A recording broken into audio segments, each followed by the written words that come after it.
Фейсбук, Ютуб, какво става? Едно кратко видео за Тръмп и за дали ще има някаква разлика. Няма да има никаква разлика, защото Тръмп няма значение дали Байден е Тръмп, абсолютно едно и също всичко. Защото ако иска да го бият, ще го бият 100%. Значи те го разрешили някой да стреля по него. Значи нещата са ясни. Тръмп се е продал на кого трябва много отдавна. Много отдавна.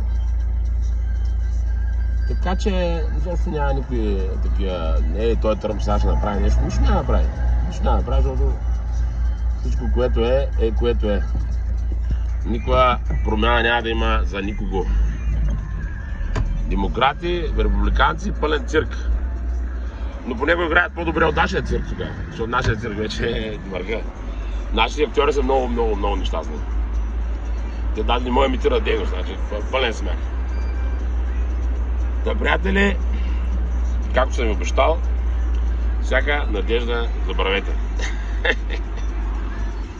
Айде всичко добро. Грижете се за себе си поне.